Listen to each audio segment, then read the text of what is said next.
Hey everybody, so I'm back. We're going to have another little chat about gardening.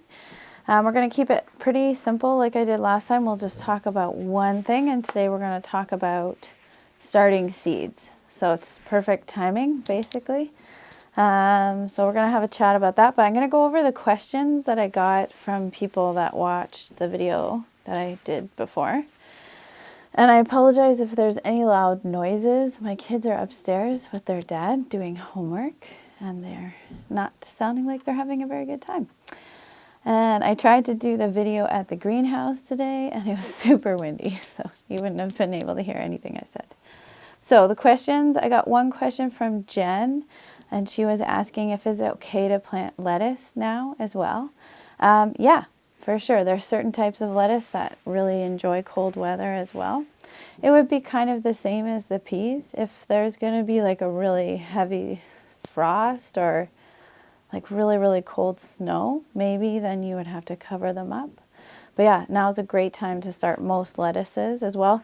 The Asian varieties like bok choy and stuff like that, no, because they really can't tolerate cold weather. But the hardy, like regular varieties, most of them are okay to be started early spring. I forgot also when I was talking, you can also do carrots as well right now. A lot of them are hardy, cold hardy, so you could throw in some carrots. Next comment was from Sam, and she was saying that she uses manure in her garden as well as compost. And yeah, manure is a really great option. I don't personally use a lot of manure because I find that it works best if it's put on in the fall and not in the spring. So I always forget. And so I don't remember to use manure. So I always think compost is safe. You can plant in it like right away. Whereas manure, you kind of want to let it sit for a little while in the garden so it's not quite as strong. But a lot of the commercial manure that you're going to buy has already been sitting for a while. So it's just if you're getting it off of a farm, you definitely don't want to put it somewhere that you're going to be growing food right away. Let it sit for a while and then put it on your garden.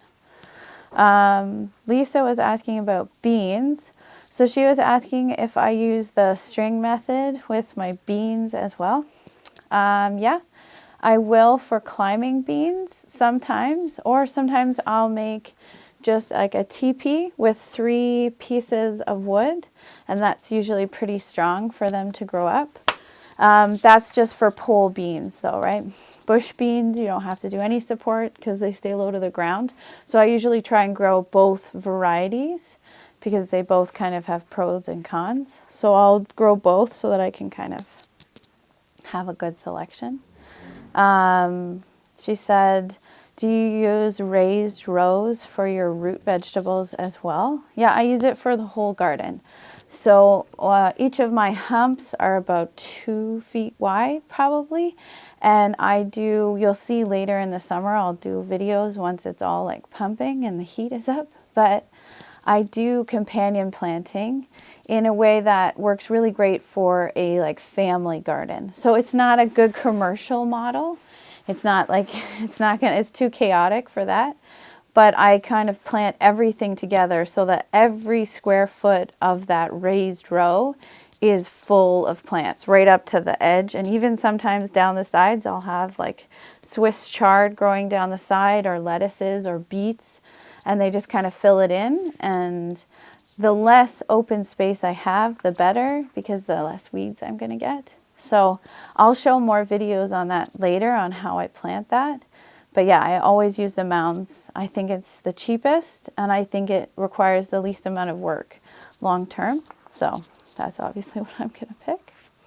I got another question from Genevieve who asked, who do you buy your seeds from? Okay, so I buy my seeds from nurseries. So sometimes I'll just go out to Beyond the House or Richie's and just kind of wander the seed aisle and be like, oh, that one looks kind of fun.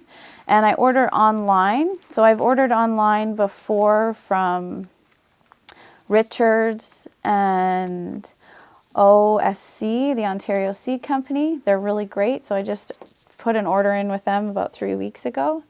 And then I also order sometimes from Greta's Organics. She's in River Road over in Manotick, and she has really great varieties of plants, and they're all organic, and she grows them all herself. She's a really interesting person, and she has a lot of really cool selection.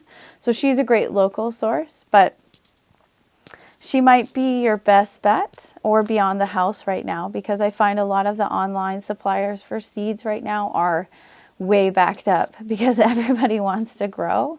So I ask around first, because a lot of people have extras. Like, you don't need a whole package of pumpkin seeds. You just need one or two, really, because you don't want a whole garden full of pumpkin. Or same with squash or even cucumber. You're never going to have more than 3 or 4 plants, really, in a small family garden. So you could ask around, but then, yeah, I'd go Beyond the House right now, or I would go with Greta's. I feel like you're going to get a more reliable outcome, because a lot of the large seed companies aren't even accepting new orders right now because they're so backed up. This is my, I brought down my seed list. So this is what I ordered from one company this year, and then I ordered from Johnny's as well this year. Johnny's is an American company, so getting seeds from them now will probably be impossible, but they have a really cool selection. They also have a really cool farm that they test everything on. And so they're out there and they have rows and rows and rows, and they test all the different seeds that they're going to use. And they have really great online information. So Johnny's is really cool. So from Johnny's this year, I ordered some really different cucumbers and then a lot of flowers. So I'm going to do cut flower bouquets, I think, later in the summer. So watch out for those. And then I ordered some new pepper kinds. Lots of different variety. And then OSC, I got some kale here, Grand Rapid lettuce, Brussels sprouts, artichoke. If you've never grown artichoke, it's not a very productive plant, but it has the most beautiful flower. So it's kind of cool if you just throw it in the corner. It's pretty cool. Swiss chard's one of my favorites. Okay, anyway, I remiss. So that was all the questions I got last time from the video. I really like the questions, so please send me more today after you finish watching the video. I'm going to talk today about planting seeds inside. So now's a great time to start growing seeds inside. It's really simple. You don't need a lot of stuff. I use these seed trays here, and those ones, I use those to grow all my little seedlings. So you don't need a tray like this. You can just do it on a flat. You can even grow seeds on a cookie sheet. If you don't have anything at home, all you need is dirt and seeds, really, to grow seeds. Recycled, yogurt containers are really great. Eggshells. You can use egg cartons. You can use newspaper. So you don't have to have a plastic setup that you have to go buy at a store. You can just use the stuff in your house if you want. The only thing I will say for people who make the newspaper ones, there's lots of demos of that online. That's great. And use egg cartons. You just have to watch out for mold. So because that's a fabric, a material that holds water, it's really easy to get mold on your seeds and in your root systems. So you just kind of have to make sure that they're not soaking wet all the time. And that's why it doesn't really work for me, because the way I like to grow my seeds is I grow them in these small seed containers. So this one is all empty. I just transplanted everything. And so I fill up the seeds into here, and then they're sitting in a tray like that. And so while they're tiny seedlings or they haven't sprouted at all, I just mist them with water from a spray bottle, just so that the top is getting soaked every 12 hours, basically, depending on what type of seed you're growing. Once they get into bigger plants, I have these guys over here. So they're bigger now, and you can see at the bottom their roots are starting to hang out. And so after their roots start to hang out, I water them from the bottom only. And this really helps to keep your plant's root system healthy, so it's growing down and out, and that's where it's finding the water. And it also really helps to like prevent getting rot in your plants, because they're not like sitting in water, they're pulling the water up instead. And so it just kind of, I find that it works a lot better, and a lot of people use this method. So I start them off in this, and that's why I like plastic. Sorry, that's where I was getting at. That's why I like plastic instead of the cardboard based ones, is because I can just soak them from the bottom. They can sit in water without kind of falling apart or getting mold on them.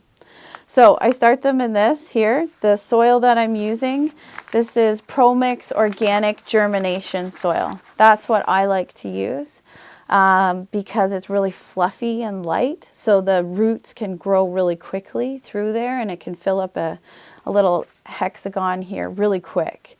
And then I can plug it out. So that soil is great. You can use any potting soil that you want. You can make your own potting soil using garden soil mixed with peat moss, mixed with perlite, mixed coconut husk, like just mix in some like water retainers there and a little bit of fertilizer maybe, and you're like, that's all you really need.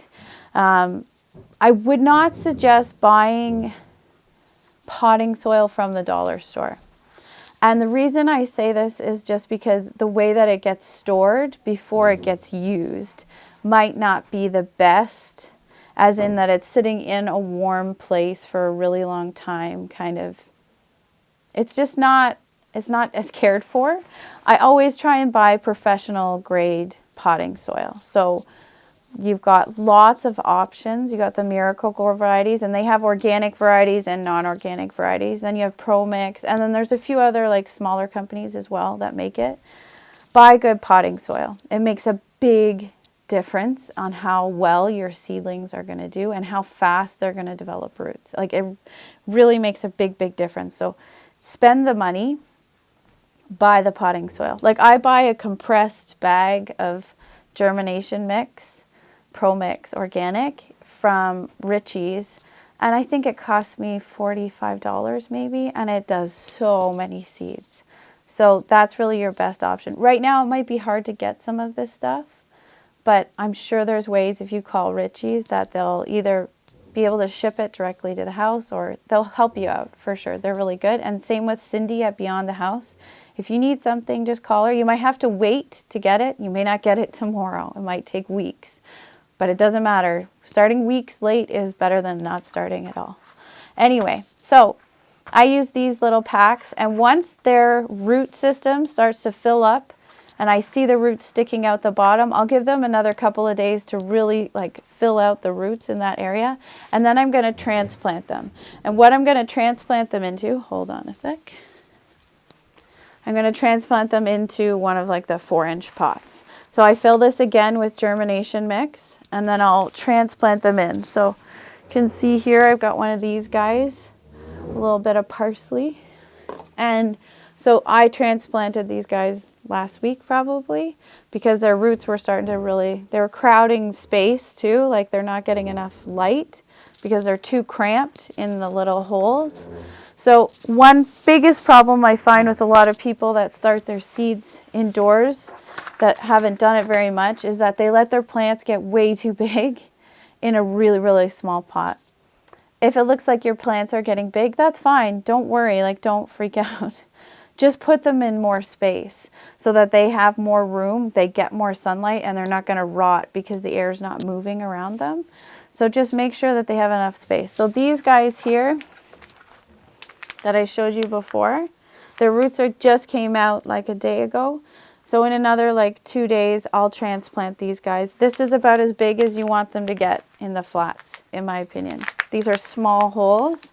They're not intended to hold plants for a long time. All right. So yeah, I talked soil, I talked containers, I talked seeds and where I get them. Let's talk timing. So now we are April 7th, I think today. Who knows what day of the week it is or what date anymore. So you can pretty much plant any seeds indoors now because they're not going to get too big. I have already started a lot of herbs. So I'll show you over here. I've got lots of basil, and I've got cilantro at the back, and then I've already started my parsley as I was showing you before. So herbs and flowers, they take a little bit longer to grow, so you tend to start them a little bit earlier than a lot of other things. So I started them the end of February. So that's even a little bit early.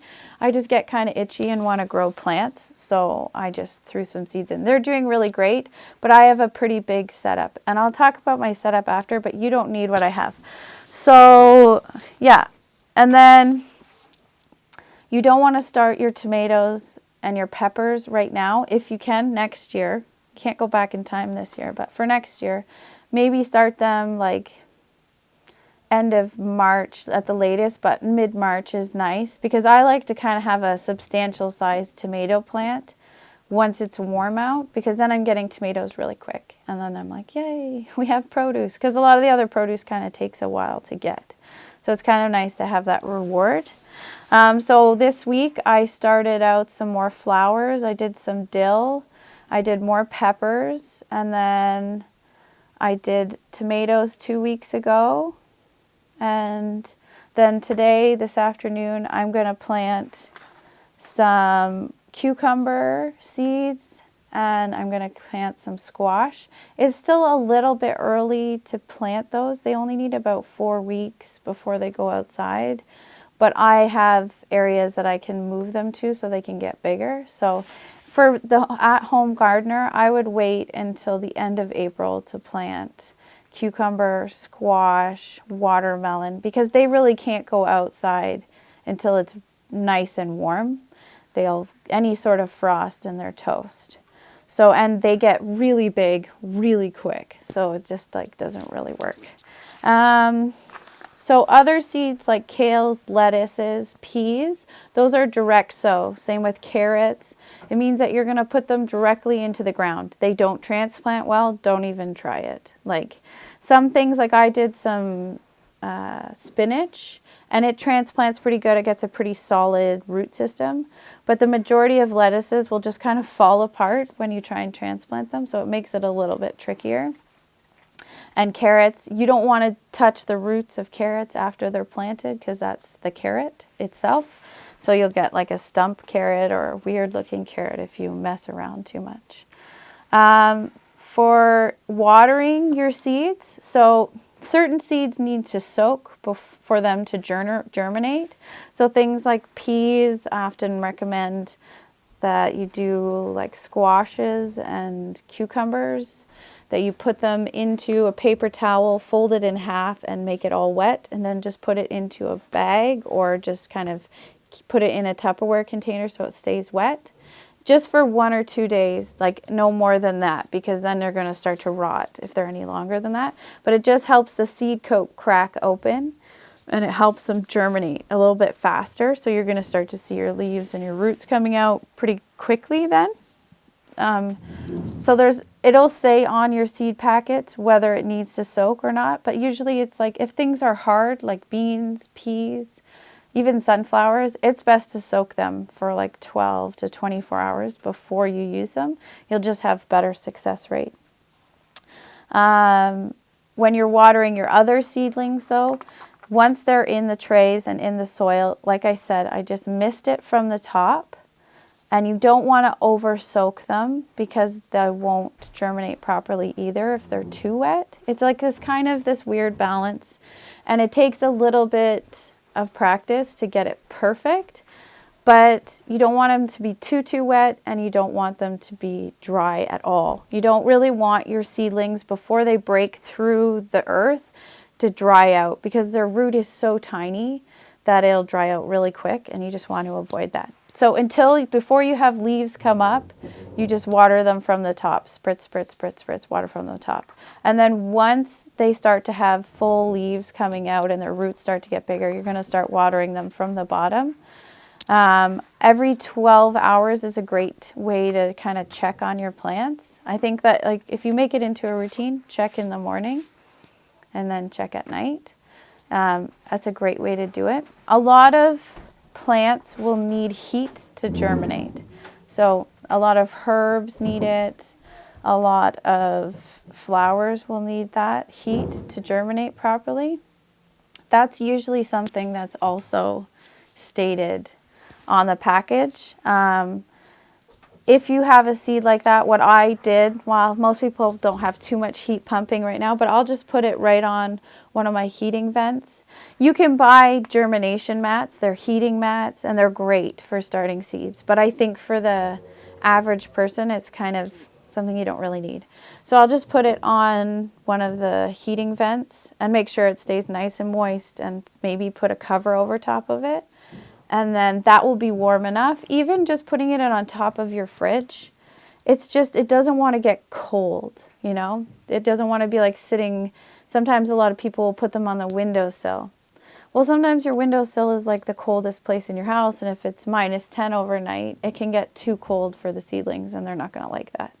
So somewhere that is out of the way, nobody's going to step on it, and on top of your fridge is actually a really good idea.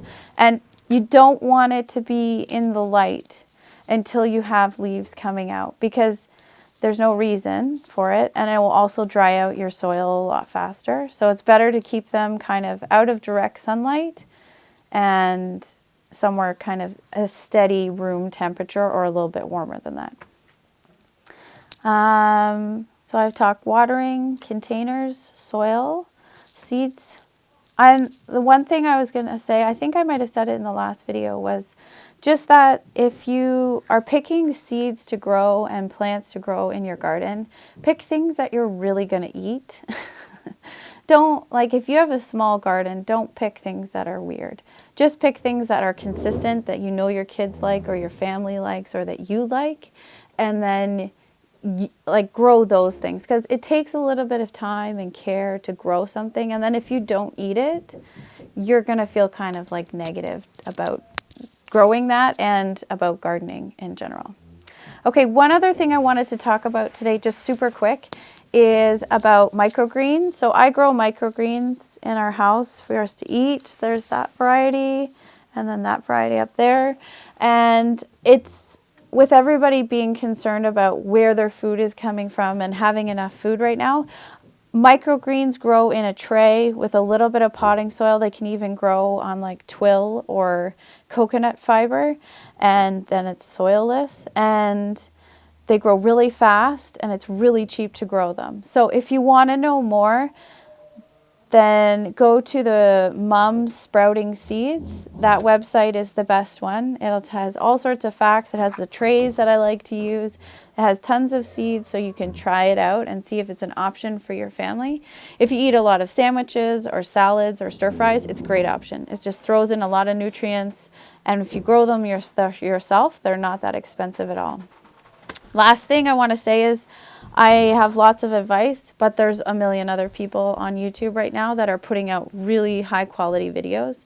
So if you want to know anything else, just look it up on YouTube right now. There's so many great gardeners that are really promoting everything they know and putting it out there for free. So if you need any tips on who to follow, let me know. But if not, just go on YouTube and look up what you want to grow. There'll be a ton of stuff for you, and lots of different types of gardens. They're not all the same, they're all different, and everyone does something a little bit differently. So please leave your questions and your comments down below, and I'll get back to them in the next video. And I hope this helps you guys start some seeds at home, and if you have any questions, I'd love to hear them. Have a great day.